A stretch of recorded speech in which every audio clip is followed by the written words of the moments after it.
UP की news में आपका स्वागत है। आइए जानते हैं आज की 25 बड़ी खबरें। दिल्ली में हुए भीषण अग्निकांड के बाद प्रयागराज प्रशासन पूरी तरह सतर्क हो गया है। शहर के होटलों, लॉजों और विभिन्न व्यावसायिक प्रतिष्ठानों में फायर ब्रिगेड की टीम द्वारा विशेष निरीक्षण अभियान चलाया जा रहा है। इस दौरान अग्निमिशन उपकरणों, आपातकालीन निकास मार्गों और सुरक्षा मानकों की बारीकी से जांच की जा रही है। जिन संस्थानों में सुरक्षा व्यवस्था में खामियां पाई जाएंगी, उनके खिलाफ सख्त कार्रवाई की जाएगी। प्रशासन का मुख्य उद्देश्य संभावित हादसों को रोकना और नागरिकों की सुरक्षा सुनिश्चित करना है।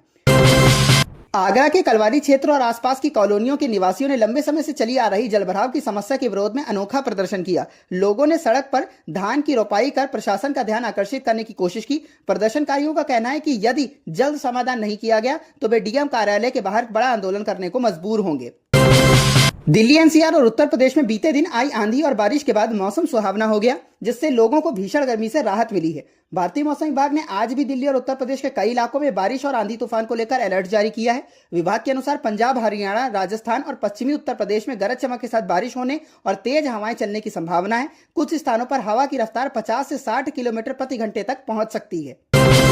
संभल जिले में वर्ष 1978 में हुए दंगों से प्रभावित एक परिवार को गुरुवार को जिला प्रशासन की ओर से जमीन के पट्टे का पहला प्रमाण पत्र प्रदान किया गया। यह पहल उन परिवारों के पुनर्वास के प्रयासों का हिस्सा है जो 1978 के दंगों के बाद जिला छोड़कर पलायन करने को मजबूर हो गए थे। अधिकारियों के अनुसार उत्तर प्रदेश के सहकारिता मंत्री जेपीएस राठौर ने रामशरण दास रस्तोगी के परिवार को 100 वर्ग मीटर भूमि के पट्टे का प्रमाण पत्र सौंपा। बताया गया कि रस्तोगी परिवार दंगों के बाद भय के कारण वर्ष 1979 में संभल छोड़कर चला गया था। पुरुषोत्तम मास के पावन अवसर पर स्वामी प्रेमानंद महाराज एकांतवास और विशेष साधना में लीन है। यमुना नदी के पवित्र तट पर शिष्य परिकर के साथ उनकी साधना का एक वीडियो सोशल मीडिया पर तेजी से वायरल हो रहा है। वीडियो में महाराज भक्ति और आध्यात्मिक साधना में तल्लीन दिखाई दे रहे हैं। उनके श्रद्धालु और भक्तगण महाराज के दर्शन तथा पदयात्रा पर शीघ्र वापसी का बेसब्री से इंतजार कर रहे हैं। सोशल मीडिया पर उनके स्वास्थ्य और आगामी कार्यक्रमों को लेकर भी चर्चाओं का दौर जारी है। उत्तर प्रदेश के आगरा जिले में यमुना नदी पर निर्माणाधीन पुल का 53 मीटर लंबा स्लैब अचानक भरभरा कर गिर गया। यह हादसा फतेहाबाद क्षेत्र के भोलपुरा गांव के पास उस समय हुआ जब मजदूर भोजन करने के लिए मौके से हटे हुए थे, जिससे एक बड़ा हादसा टल गया। बताया जा रहा है कि यह स्लैब एक दिन पहले ही लगाया गया था। दूसरे स्लैब को स्थापित करने के दौरान यह दुर्घटना हुई। सूचना मिलते ही प्रशासनिक अधिकारी मौके पर पहुंचे और मामले की जांच शुरू कर दी है। उत्तर प्रदेश के नवाबगंज क्षेत्र में घरेलू विवाद के दौरान एक व्यक्ति की मौत हो गई।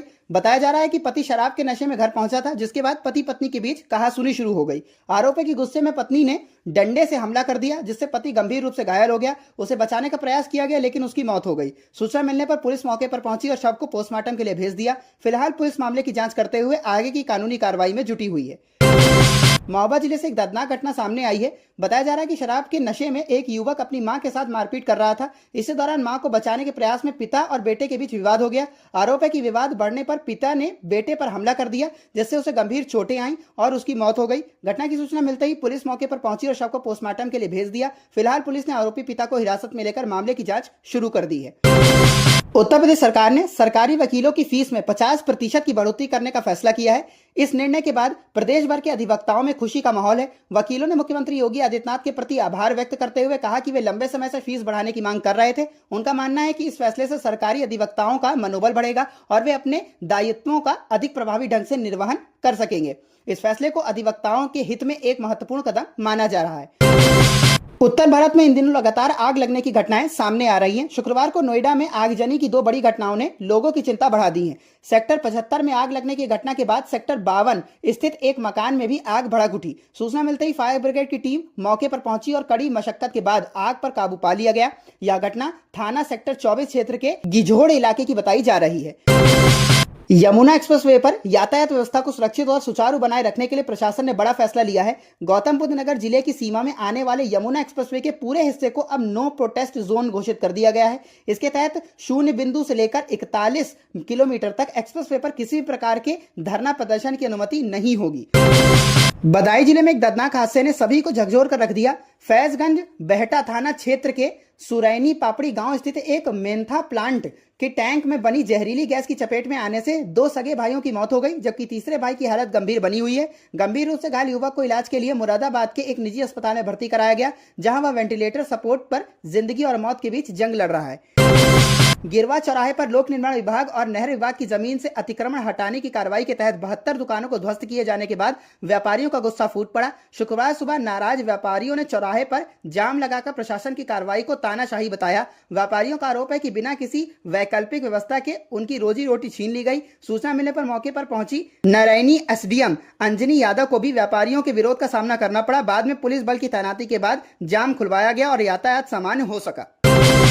संभल जिले में अवैध निर्माणों के खिलाफ प्रशासन की कार्रवाई लगातार जारी है। इसी क्रम में बबराला थाना क्षेत्र के बाग गांव में खंडेश्वर शिव मंदिर के समीप स्थित चमन शाह बाबा की अवैध मजार को बुलडोजर चलाकर ध्वस्त कर दिया गया। प्रशासन के अनुसार यह मजार सरकारी भूमि पर अवैध कब्जे कर बनाई गई थी।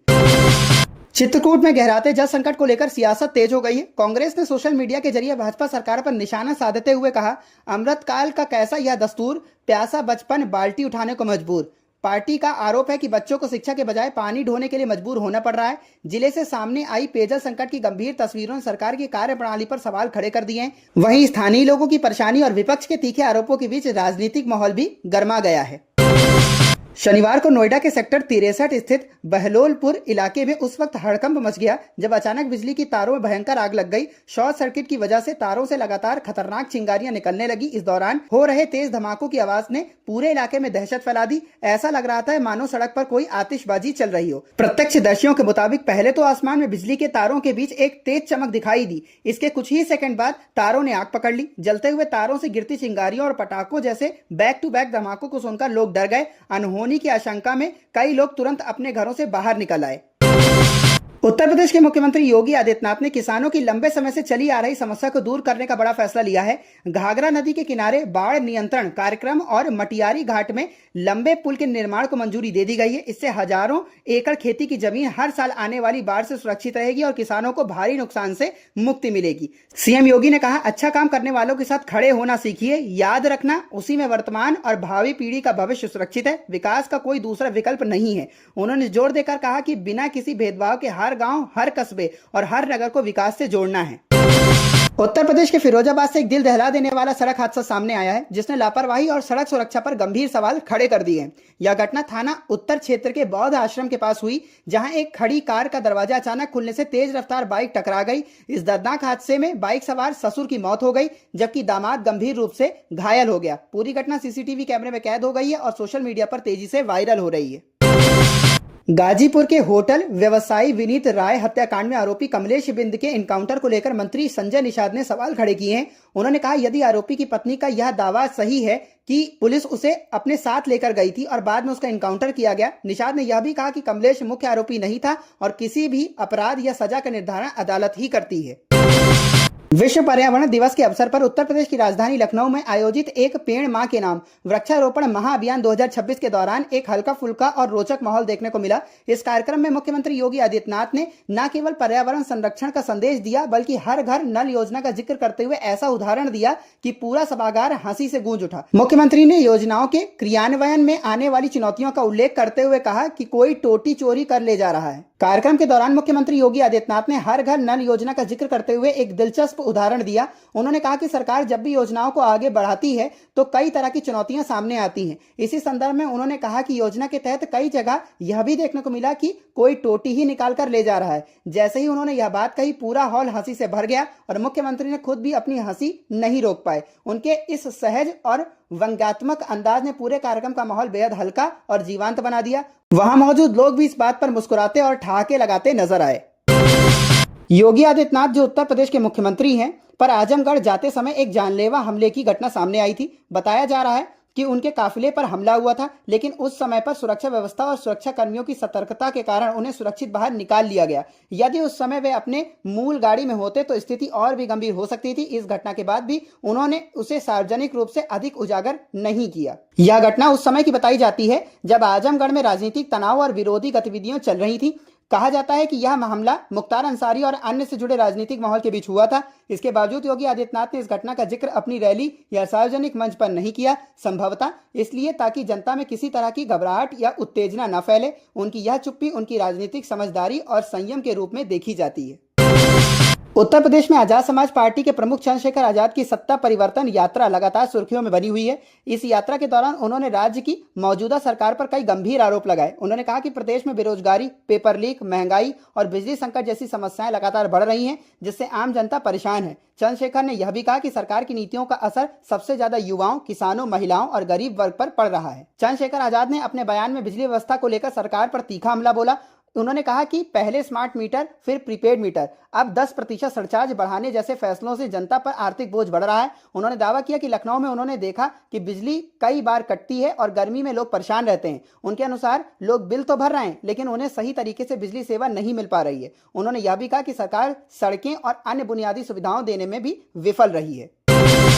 मुख्यमंत्री योगी आदित्यनाथ ने शनिवार 6 जून 2026 को गोंडा के कर्नलगंज में 516 करोड़ रुपए की 262 विकास परियोजनाओं का लोकार्पण और शिलान्यास किया। यह कार्यक्रम पूर्वांचल के विकास और स्थानीय युवाओं को घर के पास रोजगार देने की दिशा में एक बड़ा कदम माना जा रहा है। पहले पश्चिमी यूपी गौतम बुद्ध नगर, गाजियाबाद, मेरठ में ही ज्यादा निवेश और नौकरियां होती थी, लेकिन अब सरकार पूर्वी जिलों जैसे गोंडा को भी आगे बढ़ा रही है। इन नई परियोजनाओं से सड़क, बिजली, स्वास्थ्य, शिक्षा और औद्योगिक विकास को बूस्ट मिलेगा, जिससे हजारों युवाओं को स्थानीय स्तर पर काम मिलने की उम्मीद है। सीएम योगी ने कहा कि गोंडा में विकास पहले तुष्टीकरण, अराजकता और जातिवाद की वजह से रुका हुआ था। अब पीएम मोदी और भाजपा सरकार की योजनाओं से जिले का कायाकल्प हो रहा है।